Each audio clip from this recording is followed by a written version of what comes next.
Je suis avec Stéphane Fritz, PDG de Guy Hockey sur le plateau d'Expression. Bonjour Stéphane Fritz. Bonjour. Alors, comment se porte Guy Hockey ? Plutôt bien, en tout cas pour cette année 2022. C'est un réseau qui se porte très bien aujourd'hui, qui est composé de 580 agences, un peu plus de 4000 personnes sur le territoire national. C'est un réseau qui fait de la transaction, de la gestion, de la location, un peu tous les métiers aujourd'hui de la loi Hockey, et c'est un réseau qui va bien. Donc la crise économique qui se profile, pas de problème, pas d'appréhension particulière. Si on parle du marché aujourd'hui, je pense que l'année 2022 se terminera bien aujourd'hui, globalement pour l'immobilier. En revanche, 2023 ça va être un petit peu plus compliqué, notamment pour les ménages les plus faibles.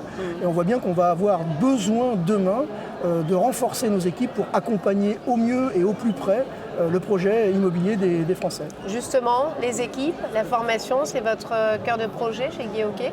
Oui, alors c'est le cœur de projet parce qu'on considère qu'aujourd'hui, on ne pourra plus aujourd'hui faire une simple visite. Aujourd'hui, en tant qu'agent immobilier, il faut venir parler de l'intégralité aujourd'hui des champs connexes de l'immobilier. Je parle du déménagement, de l'assurance. Demain, la rénovation énergétique, la fiscalité va changer demain. Il nous faudra former nos collaborateurs pour accompagner au mieux les Français dans leurs projets immobiliers. C'est vrai que vous parliez de transition écologique. C'est quelque chose justement qui va vous tenir à cœur, vous, chez Guy Hockey. C'est un sujet très présent également ? C'est un sujet très présent déjà dans la tête des Français. C'est un sujet présent en tant que papa, en tant que citoyen, donc c'est un sujet présent pour tout le monde. Aujourd'hui, c'est un sujet qui est embarqué, qui fait consensus.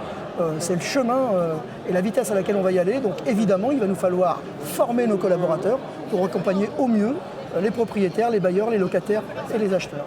La formation chez Guy Hockey, l'innovation également ? Alors l'innovation... Dans l'immobilier, il y a en réalité assez peu d'innovation. Si on en parle, il y a la signature électronique qui a permis aujourd'hui d'arrêter de signer 500 papiers chez le notaire. Donc ça, c'est vraiment une avancée qui a permis de digitaliser pour le coup notre métier. Il y a la visite virtuelle, immersive, qui permet aujourd'hui de visiter des biens à partir de son canapé, sur son iPad, sur son téléphone même. Et aujourd'hui, alors ça ne va pas faire acheter un bien en réalité. Par contre, ça vous évitera d'aller faire une visite avec monsieur, madame et peut-être les enfants, de bloquer peut-être un RTT pour aller faire une visite. Et quand on s'aperçoit qu'on arrive dans la maison, à peine la porte ouverte, on se dit non, c'est pas du tout ce qu'on veut, c'est pas du tout ce qu'on cherche. Donc ça éliminera. En revanche, ça ramènera à une visite physique pour sanctionner évidemment un achat. Donc ça, ce sont les deux innovations. La troisième innovation, celle qui doit venir et qui va devoir agréger l'intégralité de la profession, c'est l'intelligence artificielle qui nous permettra d'être plus verts dans notre façon aujourd'hui de pratiquer notre métier. Je pense par exemple, l'immobilier, nous sommes des pollueurs de boîtes aux lettres, un peu comme les grandes surfaces.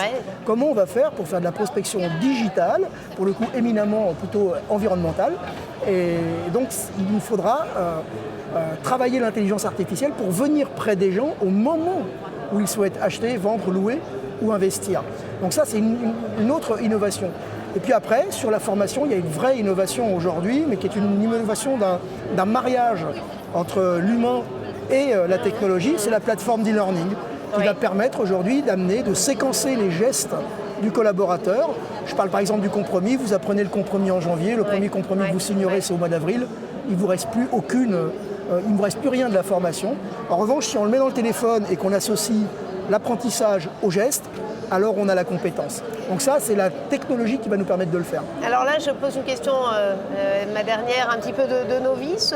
Moi-même, j'ai recherché dernièrement un appartement. On se dit, oh là là, quand même aller donner, je ne sais pas, 3% dans le meilleur des cas, jusqu'à 5% à une agence, à un agent immobilier, on s'en passerait bien finalement. Qu'est-ce que vous répondez, vous, en tant qu'agence ? Déjà, ce n'est pas la réalité, parce que 70% des gens aujourd'hui passent par des professionnels pour l'achat de leurs biens. C'est un parcours difficile.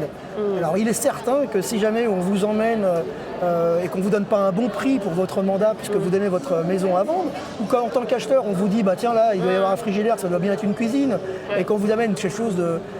Évidemment, on aura du mal demain, ou en tout cas ce sera des offres dégradées à des prix dégradés, je suis d'accord avec ça. C'est pas la position de Guy Hockey. La position de Guy Hockey, c'est plus de services. On cherche des clients qui aujourd'hui n'ont pas le temps de s'occuper de toutes ces choses-là et ont les moyens de payer ce service-là. C'est majoritairement les Français, on va dire. Donc aujourd'hui, je pense que l'agent immobilier, il est un vrai commerçant. Et il lève l'intégralité des irritants dans un monde de plus en plus complexe en termes de réglementation. Et donc il nous faut aujourd'hui former nos collaborateurs, mais pas seulement sur une visite. On le voit bien aujourd'hui, sur le financement, il faut qu'on aide les gens à pouvoir se financer. La rénovation énergétique, quelle entreprise on va pouvoir prendre quels travaux il faut faire pour passer d'une classe F à une classe G. Donc ça fait vraiment sens aujourd'hui. Et plus le métier se complexifie, et c'est le cas, et plus il faudra un agent immobilier au milieu. Merci Stéphane Fritz, Merci à vous d'avoir été avec nous.